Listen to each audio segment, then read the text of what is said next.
Hello, hello, hello, everybody. This is Doris from Breaking Chains, from Surviving to Thriving. This is episode 5. I cannot believe episode 5. That is huge, huge, huge. And my guest today is Erica. Hi. Erica is my sponsor, so this is super duper special for me. I get to dive into her life like she has been diving into mine, working these steps. And let me tell you what, she put me through the ringer with my steps, but I survived. I am done with my steps, and I am praising my higher power. So, You did it, girl. I did it. All right, so what we're going to do, literally, we're sitting in the car now. Some of my other podcasts, there were people banging on the ceiling and remodeling the place next to me. You know, I wanted this to be extremely raw and authentic. It's not studio recorded. It's just recorded wherever, and whatever noise is in it is in it. My editor will take out whatever doesn't need to be in there, but you're going to hear a lot of, like right now, the AC's running. Don't know if you can hear that, but we're staying cool because we're in the car. And it's 100 degrees outside. And it's 100 degrees outside here in Nevada.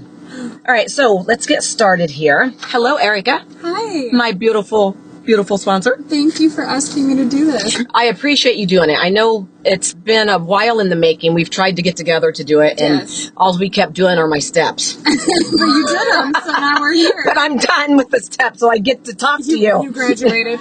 I graduated, and this is a good diploma right here.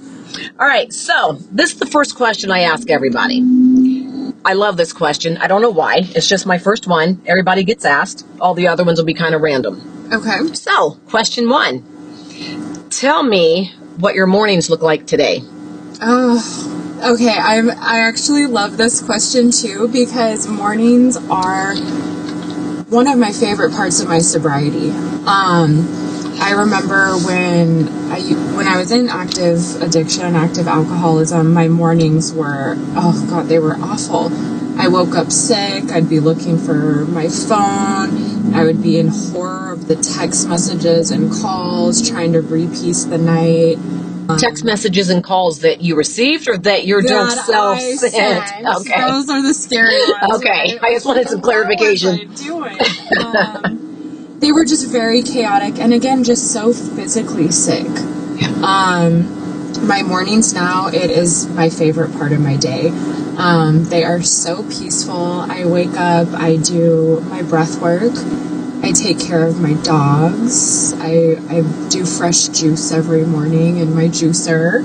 I do some of my readings. Okay. I do my prayer, and I use my breath work as my meditation. Can you tell us what breath work is? Yeah, there's a lot of different techniques. I was trained in a breath work called Kimchi Do. Okay. The practice is called 3 Treasures meditation. It takes about... Now, see, this is something I don't know about you. I'm a certified breathwork coach. Okay. So, yeah, the practice takes 12 to 15 minutes, and it's just a great way for me to ground myself in the morning, get my body moving a little bit, and I've always struggled with meditation. Okay. I was told very early in sobriety how important meditating was, and I've tried it a million different ways, and nothing really seemed to click for me until I found breath work. I do not supplement my program of recovery with breath work, but I use it to add to my program. Okay. All right. Certified breath work. Now I know what is it called? What is your certification? Kimchi Do. Kimchi Do. Yep. Sounds like karate or something. It does sound a little bit like karate. Yeah. Well, that's funny you mention it. It's the practice of internal martial arts. Oh, So, okay. taking control of your mind, your body, your spirit. All right. I like that. All right. Do you see yourself as a victim of your life, or do you view yourself differently today? Oh, good question. Yes, I absolutely was convinced that I was a victim in this is in active alcoholism, of course. I was a victim of everything, everyone, every circumstance. Going through the resentments with my sponsor, one of my resentments was at the police because I kept getting arrested. I was doing illegal things though, you know? So the delusion was so deep. Even in early sobriety, I felt very victimized by at that point, alcohol. Okay. I was like, oh, this bully alcohol beat me up and ruined my life. And, you know, through every circumstance in my life, and this is through working the 12 steps, having this understanding, I've been the common denominator. Yeah. In every situation, dealing with every person, in every circumstance, I am the common denominator. And, you know, so yes, I play the victim a lot less these days, but I still sometimes get caught in that mentality. Yeah. Especially when a situation initially happens. And that's why it's so beautiful to have a community of women that I can bounce ideas off of. Yeah. Because when I'm dealing with something that happens to me, there you go, that victim mentality, right? Yeah. I don't have to process it alone. Yeah. Because even though I've removed the alcohol, I still suffer from the disease of alcoholism. And so my thinking can be skewed. Yeah, and my stinking perception. thinking. Yeah, even without the alcohol. So, you know, when I feel like something is happening to me, I have to double check with somebody else. Yeah. Because they can see the blind spots that I can't. Yeah. You know, and it gives me a little bit more perspective on the situation. And through not being the victim, that's where I've found my power. Like, I can't change people, places, or things, but I can change my reaction to them. Yeah. So that's the beautiful part about not having to play that role anymore, is that my life has changed significantly. You mentioned people, places, or things, and this is, I don't know if I've mentioned this to you before or not, but I've started probably, I don't know, 2 months ago, I'll say, you know, I have issues at work. And I have started, literally, when something starts boiling up inside me, I've started literally just saying the words people, places, things, because I know I can't change those. And it actually calms me down. I love that. And that's all I say, people, places, and things. And I mentioned that to somebody at work, not about my addiction or anything, but they were getting upset. And I said, just repeat to yourself, people, places, or things, because you don't have any control over it. Not in a addiction sort of way to them, because I keep my sobriety to myself unless I want to share it. And at work, I don't feel like I need to share it a lot. Yeah.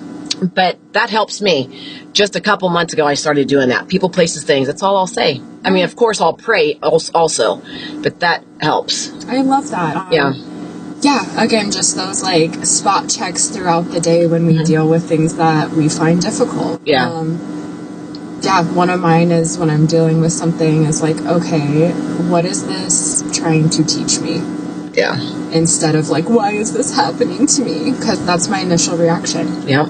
I think it's human nature to react that way also, but it's intensified, I think, in addicts.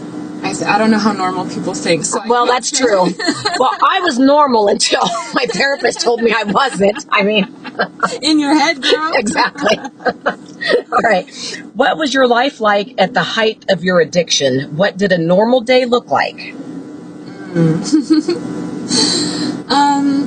I wasn't necessarily a binge drinker. I was a steady drinker, but at the height of my alcoholism, I was blacking out every day. I would have to stumble around in the morning looking for liquor that I hid the night before so that I could take the edge off first thing in the morning. I couldn't even operate without taking a drink. Okay.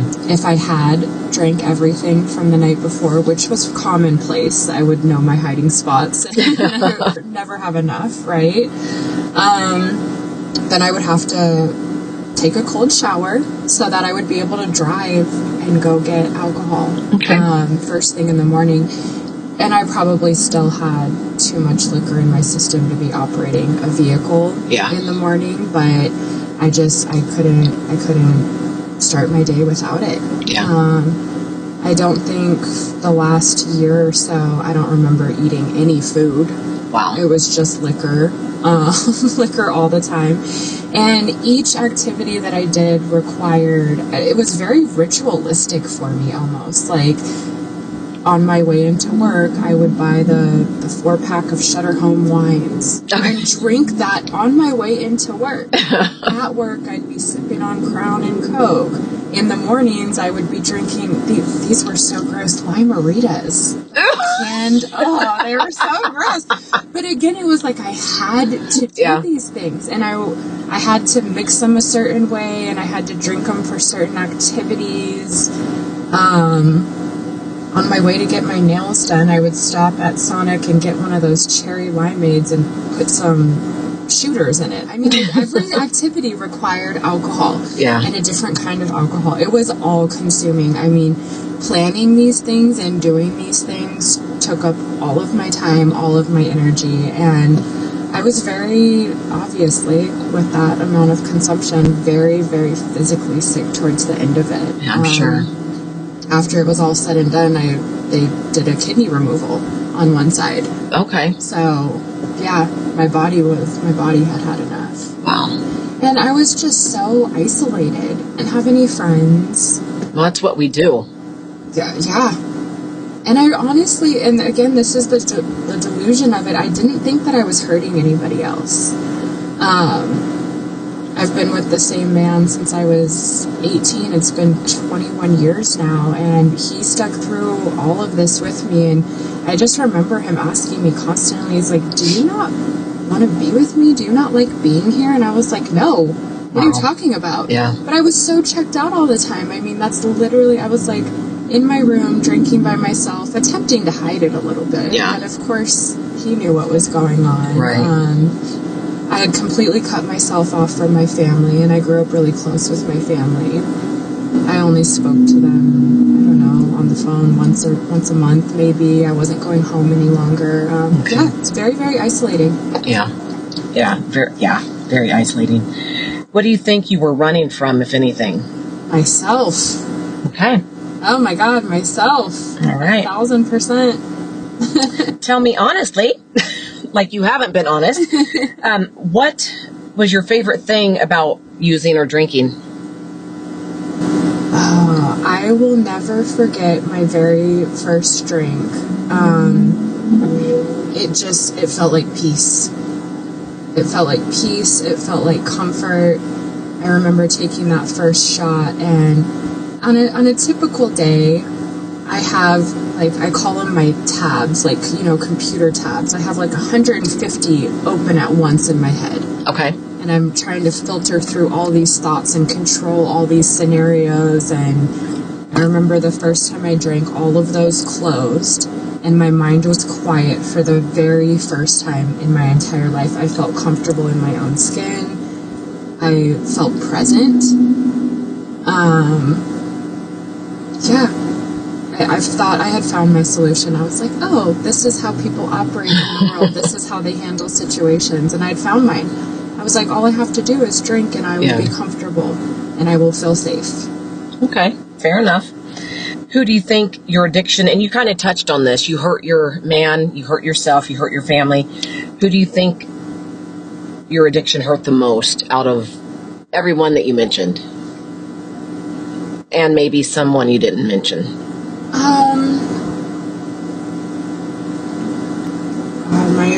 My addiction really touched so many lives in such a negative way. Probably my man being the most, because, we had been living together throughout the entire thing. So he was the one that had to witness it. Yeah. He had to clean up my mess. He had to make sure I didn't die on his watch. Right. Taking my car keys constantly. I mean, really just having to manage everything in my life for me, because I couldn't do anything. And and then of course my family, I know that they were worried. Addiction comes from both sides of my family. Okay. So I think they knew what was going on, and it's very scary to watch somebody you love do that to themselves. Yeah. Okay. What was the hardest truth you had to accept about yourself? I knew pretty early into my drinking that I was an abnormal drinker, so it wasn't even the fact that I'm an alcoholic. I think the most painful truth for me was when I figured out what alcoholism actually meant. Okay. And it wasn't that I just had to remove alcohol. It was that, and everyone has their own take on it, but my truth is that I have a mental illness that needs to be treated constantly. And if I don't take ownership of it and I don't take responsibility for it, then, my options are go crazy, die, end up in jail, possibly all three, not necessarily in that order. Right. Yeah. What really scared me figuring all of this out is that my reality is skewed and that I suffer from this delusion and this fear. That was so frightening to think that how I perceive reality may not be correct. Yeah, my reality was all messed up for a while, and it is scary. Working with a sponsor is huge. Yeah, I'm a big sponsor advocate. I know we missed appointments sometimes because life got in my way sometimes, but and mine. Life is still life is lifey. Yeah. But definitely you helped save my life. This meeting here, we're sitting in front of, it's called the meeting space, and in one of the darkest places in my life that I found this meeting, this group, and this is where I found you. So it also saved my life. Yeah, it's definitely a lifesaver. So was there a moment where you knew I can't keep living like this? Oh, yeah. I'm sure there was because you're sober today, but there was bottoms underneath the bottom. When I thought that, okay, I can't handle this anymore, I'm going to make a change, a couple hours later, I'd be drunk and confused. How did this happen again? Yeah. I would wake up after, or come to, I don't even think you sleep when you're drinking like that, but I would come to and realize the damage that I had caused, and I would be like, okay, we're done. We can't keep doing this. We're going to figure it out. And then, seriously, a couple hours later, I would be drunk again. And I would use those cycles to beat myself up even more. Yeah. Because I'm like, there's something wrong with you. Like, you are weak. You have no willpower. You're a crappy person. Nobody likes you. And I would use those things to isolate more, which led to more drinking. It is seriously the most vicious cycle that anyone can experience. I agree. I remember I interviewed Kelsey on Saturday, and I remember telling her, and I've mentioned it in a meeting before, I don't know if you've heard it or not, but I got sober the first time in California at the South Bay Alano Club in Hermosa Beach. And my home group, there was a guy in that meeting, he's a psychologist, and he had never had a hangover before. And I'm thinking to myself, what in the frig are you in a meeting for? If I never had a hangover, puking, putting my jeans in the microwave, whatever, almost wrecking my car, or actually wrecking my car, which I did, I wouldn't be in a meeting if I never had a hangover. And this is a self-diagnosed disease, and kudos to him for recognizing without some of the torture we go through. Yeah, that's amazing, because I had to experience every bottom that I possibly could to come to terms with the fact that this can't be my solution any longer. Yeah. I think every addict, regardless of the addiction, we're talking alcoholic right now, everybody's bottom is different. He never had a hangover. I went to jail twice in 1 week and wrecked my car. You had your issues. Kelsey had hers. Because it's a self-diagnosed disease, I'm so grateful, again, for sponsors and for meetings. And it's really cool. When the big book was written, obviously we didn't have cell phones or video chats, but now there's meetings online. And that can save someone's life as well. I don't advocate only doing online meetings, but they do help. They've helped me when I've been down and out and not able to go to a meeting, or not willing to get up and get out to go to a meeting. At least I can get on my laptop or my phone and hit a meeting. Yeah, the resources are endless. Yeah. They really are. Yeah. me and my sister travel out of the country as often as we can, and we've been to meetings literally all over the world. Yeah. We've been to meetings in Indonesia, Greece, Italy, Mexico. Yeah. I mean, it's worldwide. Yep. Well, alcohol or addiction, period, doesn't know any limits. Amen. Who or what played a role in your deciding to get sober? Although I didn't know it at the time, my higher power. Yeah, that's really what got me into the rooms. I truly believe that. I was very disconnected from anything outside of myself by the time that I got sober, but again, just with a little bit of clarity, a little bit of time, I've been able to go back basically through my entire life and see all of the times that I've been protected, all of the times that God has showed up for me. I mean, I should be dead. Yeah. The things that I was doing, and my alcoholism, the situations I put myself in, the activities I was participating in, so many dangerous situations, and just the amount that I was drinking. Literally, it blows my mind sometimes. I'll wake up and be like, I don't feel like doing this today, and I'm like, you shouldn't even be here. Right. So be grateful for anything you get to do today. Yeah, my higher power, my God let me experience everything that I needed to solidify in my mind that that's not how I wanted to live anymore. Okay. When I showed up at the meeting space, I had relapsed during quarantine. I had 2 years sober. The world shut down. Everybody's partying. It was the perfect excuse for somebody not working a solid program, which was me. I was like, oh, the world shut down, like, I might die, so I might as well drink. I didn't even really think that I might die, but it was a great excuse for me. So I had relapsed, and that lasted, I don't know, a month or two. I was just blacked out that entire time, but I had successfully burned my entire life to the ground during that relapse. And my man had actually taken my phone and called my sponsor at the time, and he's like, I don't know what to do with her. He's like, what do I do? Wow. And she was like, is she done drinking? And I'm in the background, no, I'm belligerent. No, I'm not done drinking. Oh, what a creature. And she recommended the Meeting Guide app to him, and he looked it up.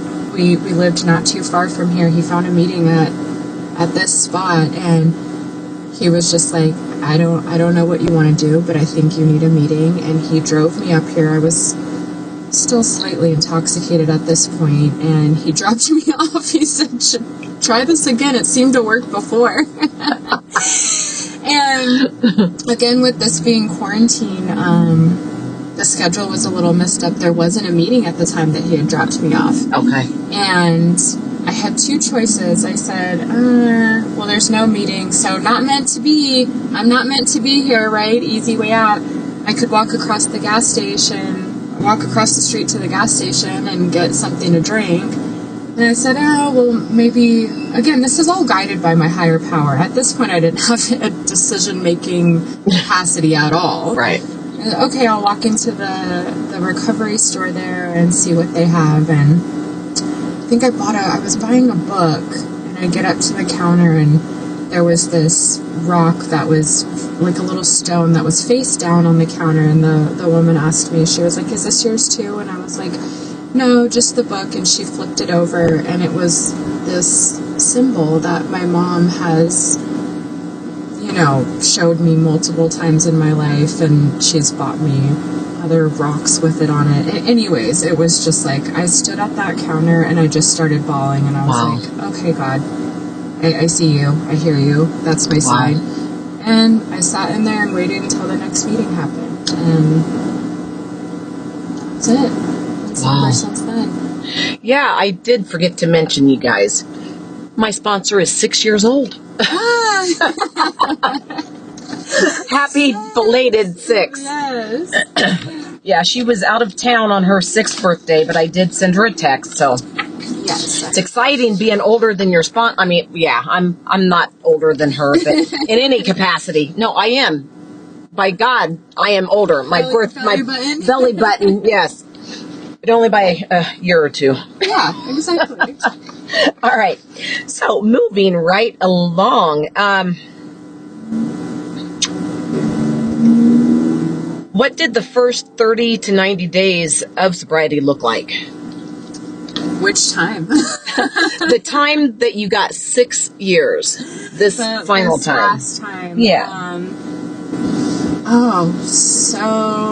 So painful, but also finally there was like a light at the end of the tunnel.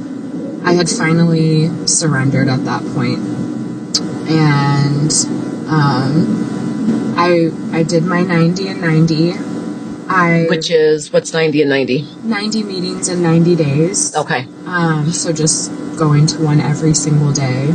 No matter what my schedule looked like for the day, that would be the first thing that I would get done. So, yeah. And I had a routine. I would leave 30 minutes early for the meeting, even though I lived 5 minutes down the road, because I had a playlist that I could sit in my car and sob to and feel sorry for myself. Okay. I had to get a good cry in before I was like, oh, now I have to go do this because I'm really sick. And I just kept showing up. And the beautiful thing that happened to me was that the meetings were small. It was a capacity of 10 people per meeting due to quarantine. Right. And prior to that, I had always been able to hide. I'm very afraid to be seen. So even in the meetings, I was able to hide in the back and slip out early and not really have to make myself a part of. And with groups that small, I didn't have a choice. Right. I had to speak. I had to share, which I was petrified to do. And people got to know me very quickly. And before a couple days were up, I had switched numbers. People in the meeting would text me and be like, okay, are you coming today? Are you coming today? What is your plan for today? And really checking in on me. Yeah. And it was so beautiful to feel cared for like that and feel a part of. That became my home and my family very, very quickly during that time. Yeah.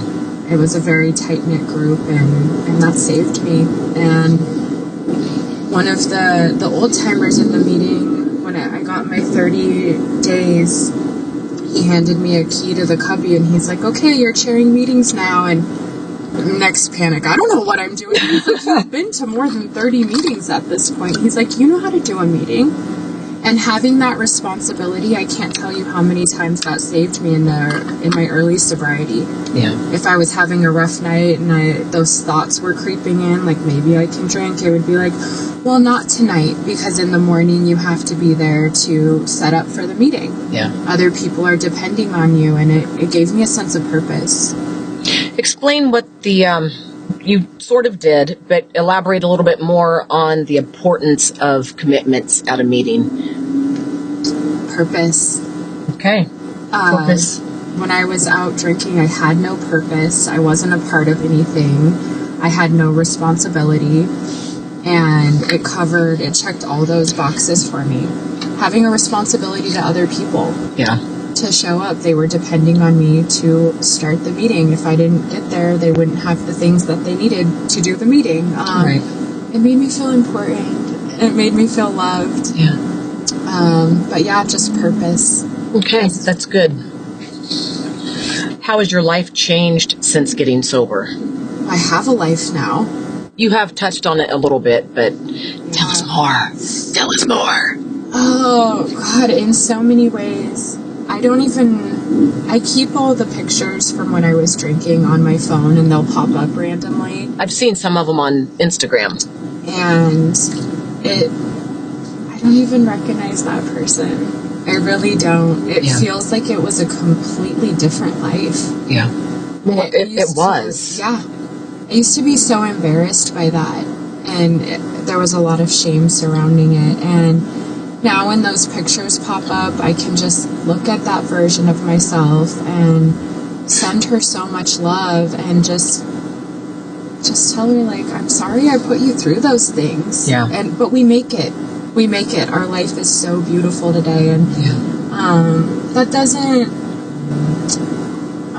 mean that I don't deal with stuff in my life still, and that I don't have bad days. And all of the sayings you hear in the rooms, I used to think they were so cringy, but they're so true. My worst day sober is better than my best day drinking. Like, Yeah. And that is the truth. I think probably one of the most beautiful things that's happened for me is I quit running from myself. I'm comfortable in my own skin most of the time. I still get self-conscious and I get shy and I get worried about what other people think. Okay, I'm going to stop you right there. You guys, this chick is beautiful. Long blonde hair, brown eyes, beautiful skin, beautiful physique. She keeps in shape. She has no reason to feel bad about her looks. But yet, one of the most beautiful inside and out people is, sitting here telling me that she felt like she wasn't worth anything. Like, it's insane what alcoholism does. Sorry, I had to interrupt. No, you're good. But no, to what you were just saying is like, I can be proud of who I am today. One of the things that I love about myself today is that people can rely on me. Yeah. I was never reliable before. I would make commitments and I would tell my friends, yeah, I'll be there and we'll do this, and never showed up to anything, never followed through on my word. So my word means something today. Yeah. And even saying like, I'm sorry. I'm sorry to people to death when I was drinking. And I was sorry, but there was no action following the sorry. Right. And today I can recognize when I'm in the wrong most of the time, and apologize.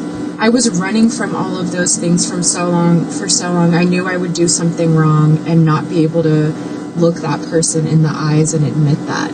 Yeah. I would have to just continue running.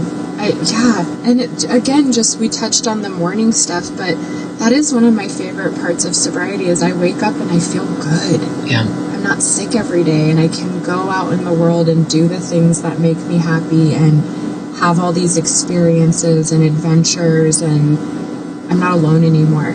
Right. I have so many beautiful people in my life with so many interesting points of view and so many amazing stories, and people that I could call at 2 a.m. if shit hits the fan. You're one of them. Yeah. Where I could just be like, I'm in trouble.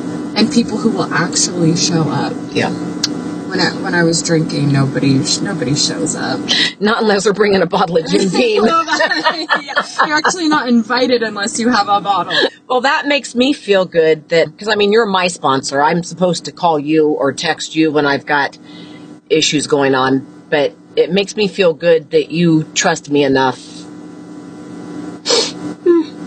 That you trust me enough to call on me if you need to, or know that you can. 1,000%. So, yeah. And I would do it without hesitation. I'll wake your ass up. Well, I'm at work at that time, so 2 a.m. call away. All right. What habits? Well, you've touched on this, kind of your morning routine, but what other habits, including what you mentioned earlier, routines or tools keep you grounded today? My meetings. Yeah. That's huge. No matter how long I am sober for, that is a foundation point for me, is the program. Staying connected to my sponsor, sponsoring other women has changed my program and my sobriety immensely. Okay. Even just going through your steps with you. Yeah. There's times where you're explaining a situation to me or how you feel about something, and for some reason, something in my brain will click. I'll be like, me too. Me too. And it'll make sense what my sponsor had told me. Yeah. So just seeing things from different angles has changed my program a lot. And outside of that, the breath work is huge for me.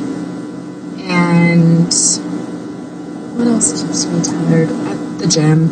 Okay. I really do. I need to get that chaotic energy out somehow. Yeah. And that's a healthy way for me to do it. Okay, I like that. I work at a gym. I'm going to say I love to work out. I haven't diligently worked out since my accident, but I worked out 3 days a week before my accident, and I'm taking baby steps to get back in there because it helps clear your mind and exerts some of that energy that may not be good for you. Well, that excess energy, I can do some wild things with it and roll it into something positive. Amen, sister. All right, let's see. What is in your toolbox today when life gets hard? And you just hit on that. I just love this question. I like the term toolbox. I grew up with that when I first got sober. Like, the meeting space is definitely a tool in my toolbox. Yes. My sponsor is definitely a tool in my toolbox. Coffee, my animals, all tools in my toolbox. And you know how I feel about my animals. I thought they were gone forever. And so, yeah, what is your toolbox filled with? Definitely my connection to the other women in the program. Having other people that think like you do that can't be replaced by anything. It takes away that isolation for me, which is a huge component of this disease, is that isolation piece. Yeah. So when I'm talking to the other women and I hear me too, or I've done that, or I've seen that, I've thought like that, I'm connected to something. Yeah. And the world's not so scary, and I'm not such a weirdo, or, Yeah. And the biggest tool that, again, it's from working the steps that I've received, is my connection with my higher power. Yeah. It's this beautiful co-creation of my life that I don't have to control everything. I don't have to manipulate things to get what I want. And just this realization of, I don't even really know what I want. And I don't really know what's best for me. The best thing for me is to wake up in the morning, and this is like part of my morning meditation, is I get in the car with God, and God is taking the wheel, and I'm in the passenger seat, and in that moment, I'm like, okay, what kind of adventure are we going to have today? I am literally just along for the ride. Yeah. Things that used to send me into a tailspin don't even bother me anymore. I got a flat tire driving down through a construction zone the other day, and that would have ruined my whole day prior to me having these experiences. And instead, I got into solution. I changed what needed to be changed for my schedule, and I looked at it as protection for the day. God was protecting me in that moment. Like, maybe had my day gone about the way that I had planned it, there would have been an accident, or maybe, I just look at the things that happen that I don't necessarily like in the moment as protection instead of punishment. Yeah. And changing that mindset on things, it's like, okay, God loves me and I'm safe. I never felt safe in the world when I was in control. And no wonder I was crazy. Right.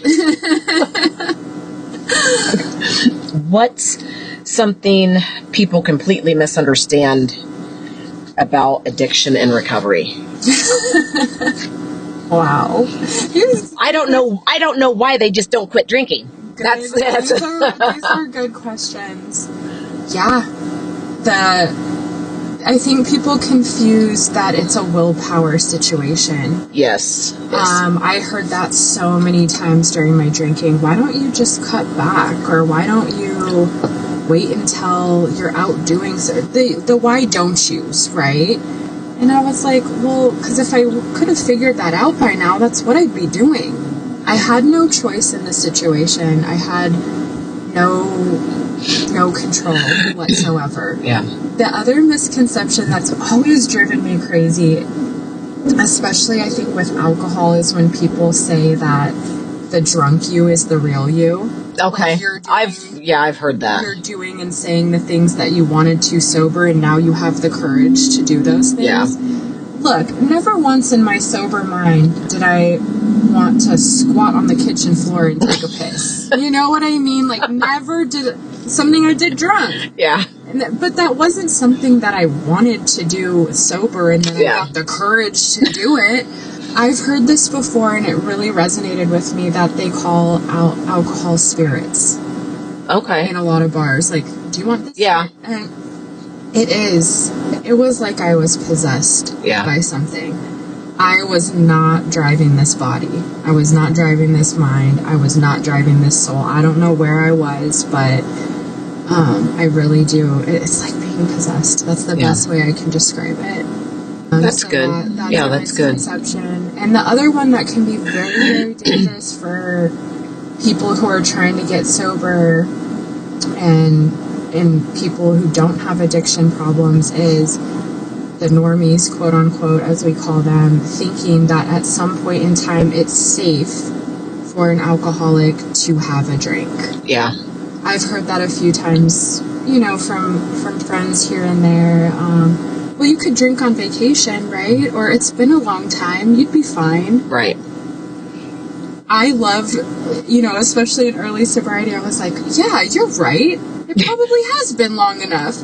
Of course I want to hear that. And of course I want that to be true. But in my experience, it is not true. I tried it. It only got worse for me. So I think that's very, very dangerous for alcoholics to hear, for addicts to hear. And so I hope that people who don't struggle with addiction can understand that a little bit and not kind of push that narrative along. Yeah. I remember when I first got sober, I was with some friends and we were just at a restaurant and someone passed a drink to me and I could smell the alcohol in it.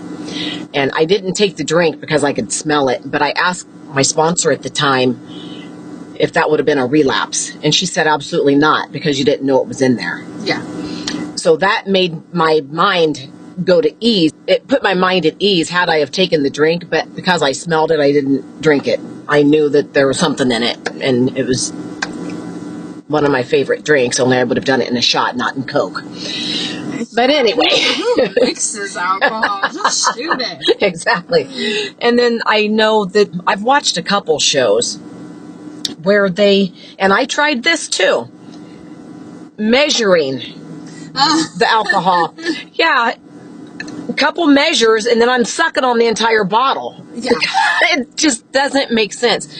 And I'm not condemning the people who that might work for, who created such a thing. But to me, it's asinine, because I tried all kinds of different things, monitoring my drinking, being sober, and then moving here. Nobody's going to know. We're in Las Vegas. Yeah, exactly. But yeah, I have to stay sober. For me to drink is literally to die. And I believe probably the same for you. I'm not speaking for you, but yeah, I absolutely believe that. Yeah. I believe that if I were to ever have another drink, that it would be my last. Yeah. And that's where I'm at. And sometimes the little, what are they called? Oh, I can't remember what they're called, but I'll send you little snippets every so often from work or whatever with something, a little check-in type of thing. Because I get scared, I remember a couple weeks ago, I messaged you and said, I really want to drink, but thankfully I'm at work. Yeah. I don't even remember what it was, but I was just in my head. That's generally what it is. I'm in my head, full of fear. We already know that fear surrounds me everywhere. But that's a huge component of the disease, you know? And my fear can only be eased by a power greater than myself. But it takes me connecting to that power and surrendering, and it's a learning process.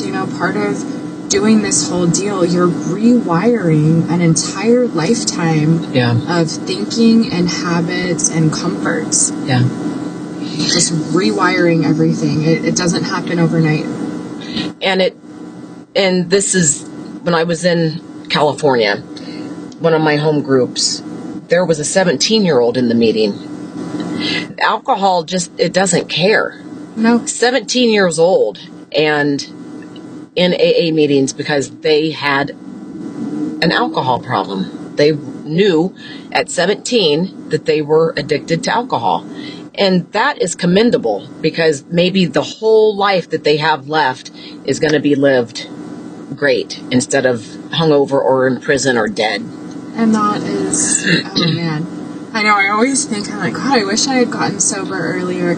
I got sober exactly when I was supposed to. Yeah. And yeah, of course we replay the tape in our heads, like the amount of pain and suffering I could have saved myself had I done X, Y, Z. It happened how it happened. Right. And we're both here now today. It happened according to God's plan, in God's time, not mine. Yep.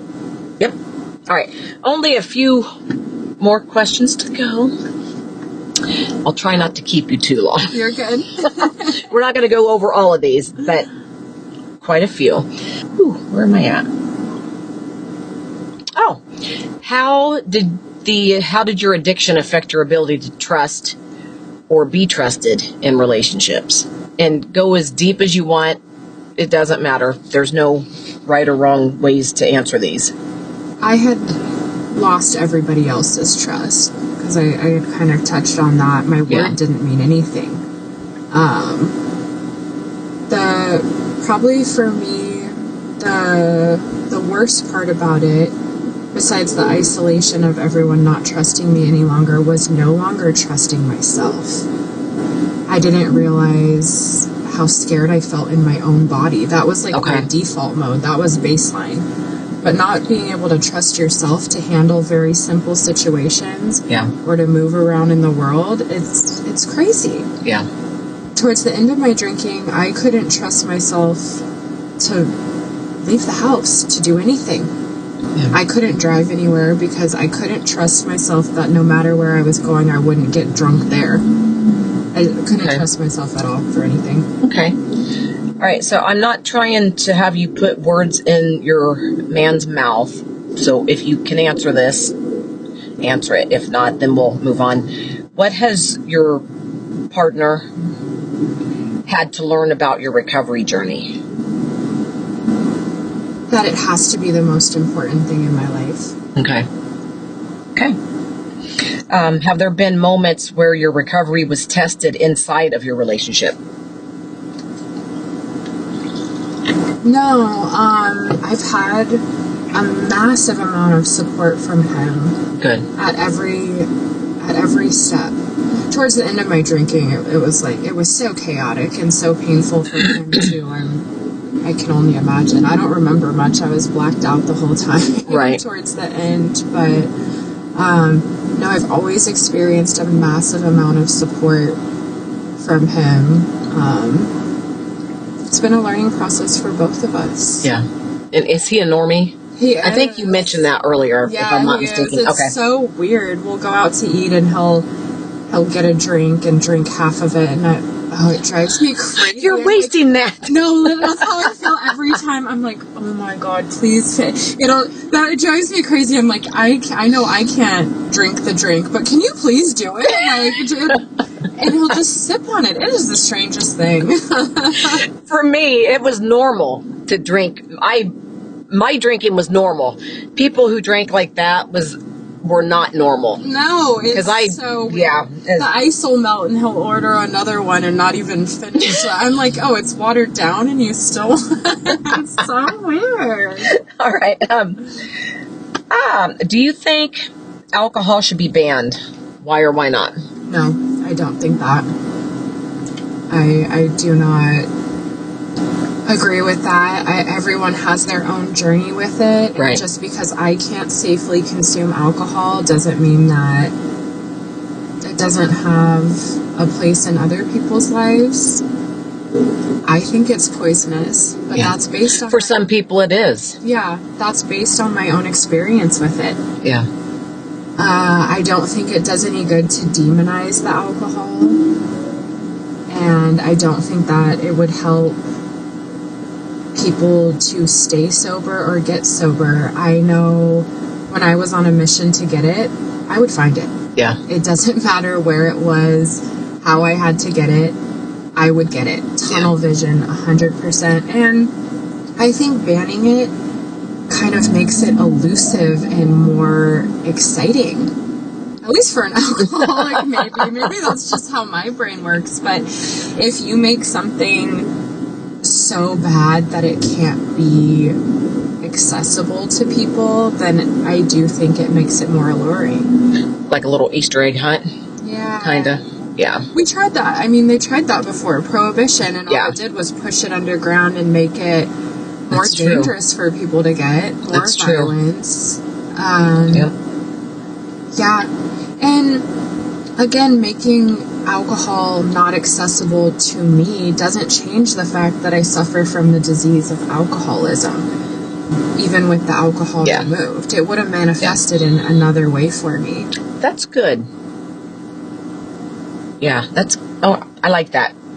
I never thought of it that way, because I mean, I'm perfect other than my alcoholism. Same, girl, same. No, my favorite part in the book that I didn't understand the first few times I read it was alcohol was but a symptom. Yes. I thought it was the problem, because I love to blame what I have going on anything besides myself. Yeah. It was a symptom. And it manifests when I'm sober in other ways if I don't have it under check, you know. Right. I'll overshop, I'll overeat, I'll overwork out. I can do anything obsessively. Yep. I even drink water obsessively, because you can drink too much water. Yes. Yeah. Who knew? But yeah. So I can understand what you're saying. I mean, I do other things obsessively, like thinking too much. Oh, yeah. You're my sponsor. You know how that goes. I'm grateful that it manifested as in the form of alcohol, so that there was some light shed on it.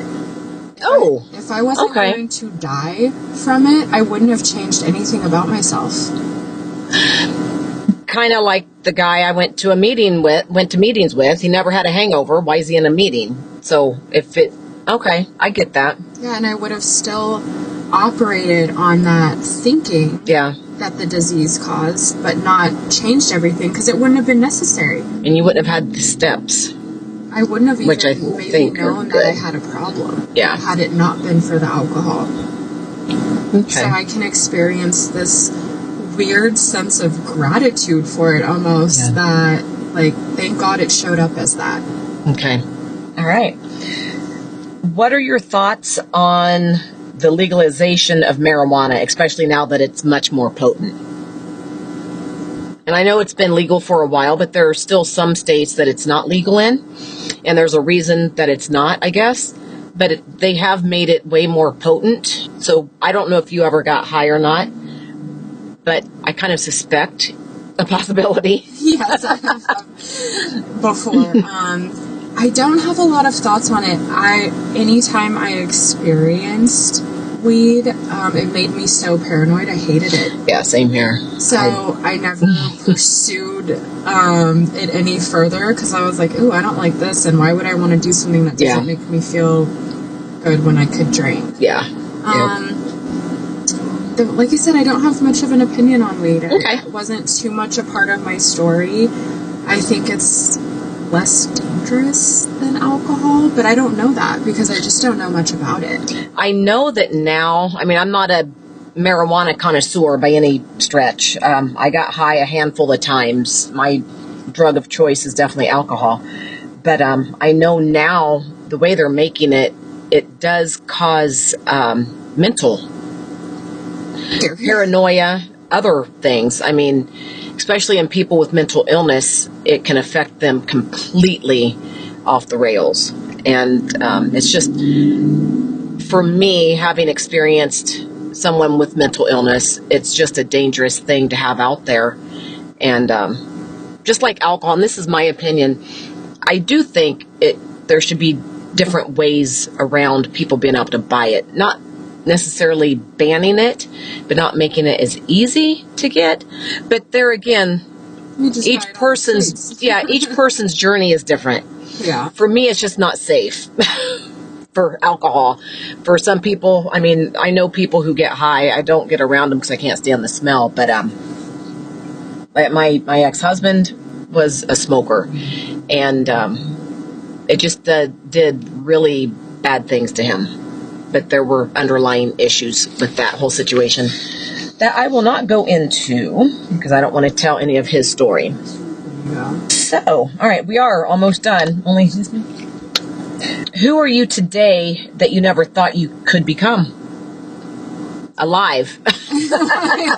Yeah, that is bonus points for sure. I'm operating on bonus time here. Kind of just what I had touched on before, just the fact that I am a woman of integrity now. And I never thought, I grew up in a household that really shunned religion. Okay. It wasn't part of my story growing up. It was, it was just kind of shunned. It was misunderstood. I never thought that God or spirituality would play. I never thought I'd be a spiritual person. Okay. And I am. That's what tethers me today. Yeah. And just this growth constantly on my relationship with God and expansion of my spirituality. I never thought that I would be that person. I'm like this like woo-woo hippie now. I never thought that most of these things weren't on my radar, like breath work and sound baths and yoga and all these things I found that I really, really love doing today. I used to think like, oh, how silly. Yeah. And I didn't think that I needed God. I didn't think that those things were real. I think I believed in a power greater than myself, but I'm not even sure. Well, you probably didn't know about a power greater than yourself at that point. Yeah, I just didn't have any connection. So I didn't think that, this like spiritual person that I am today that was never on my radar. All right. Let's see here. Where did I leave off? What are you most proud of right now?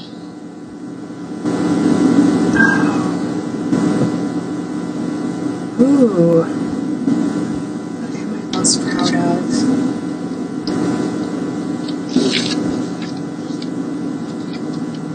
I would be lying if I wasn't going to say that I'm proud of my sobriety. I love to take a little bit of ownership for it, and in reality, again, just higher power led here. But you had to do the steps. Yeah. He didn't do the steps for you. Yeah, I'm proud that I have taken action in all areas of my life. I'm proud of the relationships that I have today and how I maintain them. I am so proud of the circle of people that I surround myself with. It's so different than it used to be. And, I'm proud of how I show up. I am too. You show up with me sober. All right.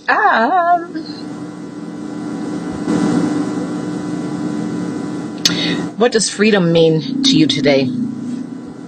Oh, these are so good. Freedom today means that I do not have to plan my life around anything. It means that I can wake up and feel comfortable in my own skin. I've mentioned that so many times. That really is a big one for me, though. I can go anywhere and do anything at my leisure. Yeah. Without having to plan it around alcohol, without being worried, is there going to be alcohol there? Is there going to be enough? Am I going to black out? Am I going to embarrass myself? Am I going to hurt somebody I love? Am I going to embarrass them? I mean, it's just endless. It's the freedom of it. It really is. Okay. Only 4 more questions. What would you say to someone who feels completely stuck in addiction right now? Oh, there's a way out. I didn't believe that, and it didn't seem possible. I would show up to meetings early on and hear people laugh, and I was like, God, what could possibly be fun and amusing about this? But there is a way out. You do not have to die like that, and most importantly, you do not have to live like that. Yeah. And it's such a beautiful ride. And I was so afraid getting sober that I would never have fun again, and that I would never be able to go anywhere or do anything. And I have so much fun. I've heard a lot of people say that they were afraid if they got sober, they wouldn't be able to have fun or they wouldn't be fun. Yeah, and really, I don't even like any of the same things that I used to like when I was drinking. I had never tried anything besides stuff that surrounded liquor. Like, I was like, oh, my whole life, like, my drinking life, I loved going to nightclubs. I loved going out to dance and go to the nightclubs. And that's basically was my only outing. Right. That was my version of quote-unquote fun, and I don't even enjoy doing that anymore. But getting sober, I was like, I can't go to nightclubs. Well, the trade-off was that there is hundreds of activities that I've explored that I love to do with people who I love to do them with. Yeah. Instead of somebody else who's drunk and we're sitting there swapping drunk stories and stabbing each other in the back or whatever it is we do. Yeah. True connection. I have true connection today. And it really is. It's so much fun. Okay. What's one practical step someone can take today if they want to change? And I think you probably just hit on this maybe or a few minutes ago. Show up and continue showing up. What is it we say? Keep coming back. It works if you work it. Yeah. So hit that first meeting. Keep going back because it works if you work it. And I see a lot of people get discouraged by just going to one meeting. Just keep going. Try different ones. You will find the people that you resonate with. Yeah.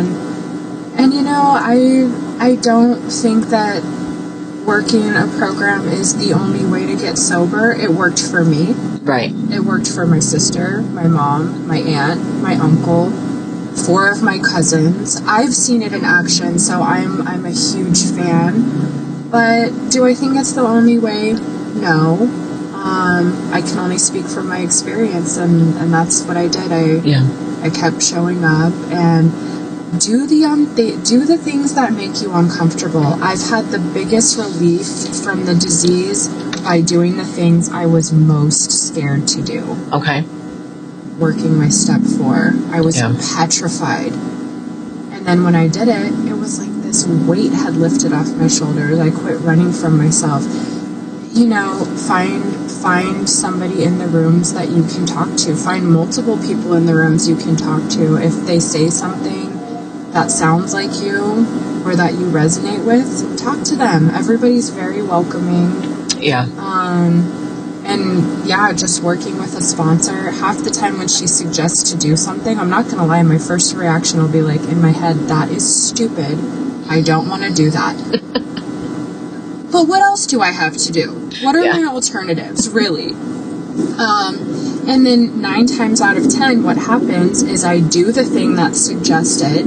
It's uncomfortable. And then I'm like, I get it. Yeah. That's why. You know, I'm just following somebody who's done something that worked for them. Yeah. And it 9 times out of 10 works for me. And take what resonates for you. You know, you're going to hear good things. You're going to hear crappy things. And that's one of the sayings in the room. Find the similarities. Yeah. I love to be different than everybody else. So I'll be like, not me, not me. Find the similarities. There's plenty of them. Yeah, I agree. How can family and friends truly support someone in recovery, and what usually doesn't help?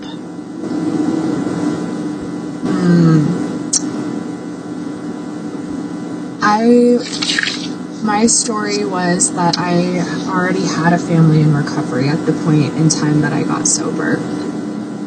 So Did your sister get sober before you or after? After. Okay. My mom, my aunt, and my uncle were already sober at that point. Okay. So I was led into the rooms with a lot of support and love. But yeah, just the support and the understanding. And it's hard. Yeah. There's going to be bad days. There's going to be resentments on both ends as people start to heal and sober up. But yeah, it was helpful for me in early sobriety that there wasn't liquor in the house. There is now, but I don't even register it. But in early sobriety, not having that easy access was very helpful. And just hearing not that I deserved praise at that point in time because I had been such a nightmare, but it did feel really good when somebody said, I'm proud of you. Yeah. Okay. All right. Technically, there's 2 questions left, but here's the good one. Well, the next one will be a good one, too. You can ask them both. If your story could change one person's life listening today, what would you want them to hear the most?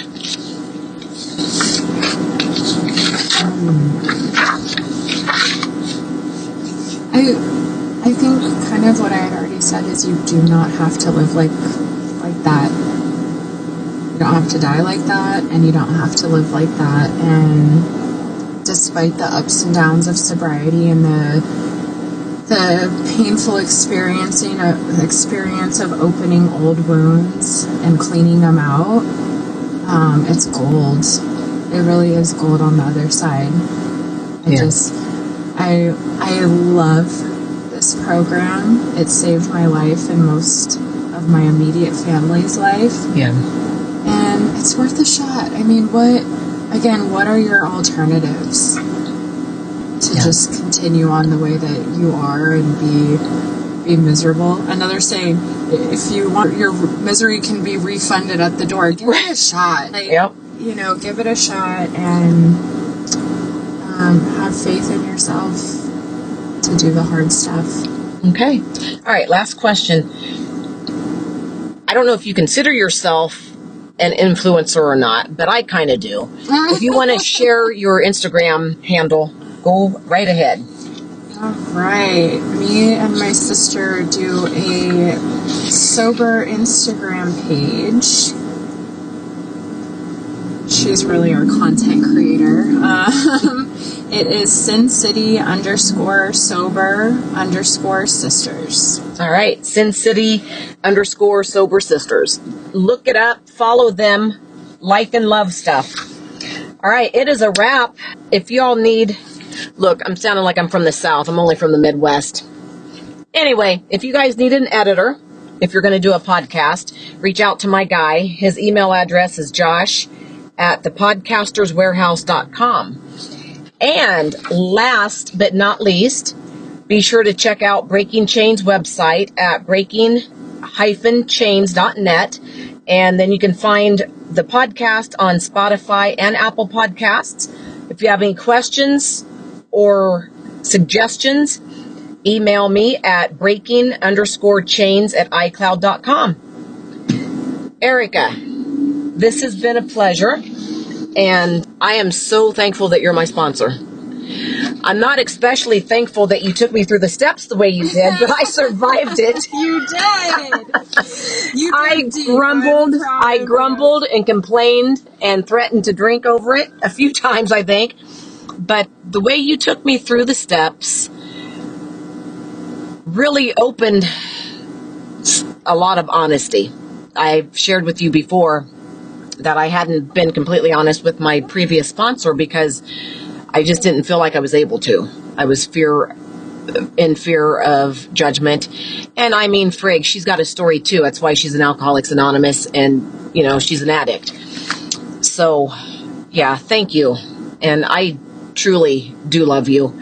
And I'm so grateful that when I asked you, I kind of drilled you. I was driving home after work, asking you all kinds of questions, interviewing you to be my sponsor. And I was expecting you to kind of hang up after about the 10th question. No, but I'm here for it. You're here a year plus later.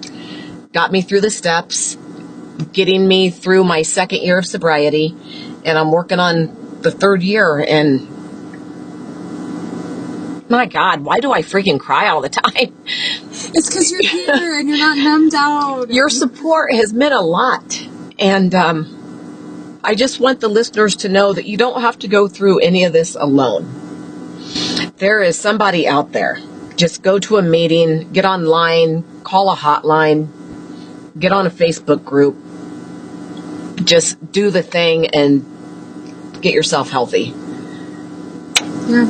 Your story is going to help somebody else. I need to figure out how to tell it on here. Someone said just talk and it'll be okay, or have somebody interview me. So listeners, we will figure that out. It's a wrap.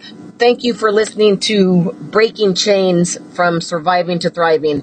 This is episode 5, and episode 6 will be right around the corner. Have a good one.